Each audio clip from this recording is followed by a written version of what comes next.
மோடியுடைய magic உச்சத்துல இருக்கும்போது ஏன் தெலுங்கானால ஜெயிக்கல, ஏன் ஹிமாச்சல் பிரதேஷ்ல ஜெயிக்கல, ஏன் மிசோரத்துல ஜெயிக்கல? இந்தியாவின் எல்லா பகுதிகளும் இல்ல, ஆனா இந்தியாவுடைய மெஜாரிட்டி பகுதியில் அது நடக்குது. ஹிந்தி ஸ்பீக்கிங் பெல்ட் அப்படிங்கிறது அது நடக்குதுன்னு சொல்றாங்க.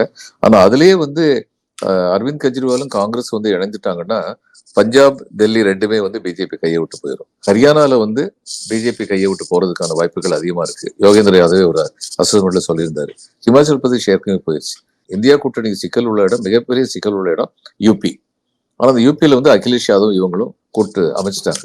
ஆக தொகுதி பங்கீடு ஒற்றுமையா நடந்தது. 11 சீட்டு காங்கிரஸ் வச்சுக்கோங்க, மீதி எல்லாம் நாங்க எங்களுக்குள்ள மத்த கட்சியோட சேர்ந்து நான் பங்கிட்டுக்கிறேன் அப்படின்னு அகிலேஷ் யாதவ் சொல்லிட்டாரு. காங்கிரஸ் அதை ஏத்துக்கிட்டாங்க. பீகார்ல நிச்சயமா ஒரு தற்காலிக பின்னடைவு ஏற்பட்டிருக்கு. ஏன்னா சமூக நீதி பேசுற கட்சிகள் எல்லாம் ஒன்னா இருக்கும்போது இருக்கிற ஸ்ட்ரென்த் வேற, அதுல உள்ள ஒரு கட்சி பிஜேபியோட போய் சேர்ந்துக்கிற போது இருக்கிற சூழ்நிலை வேற.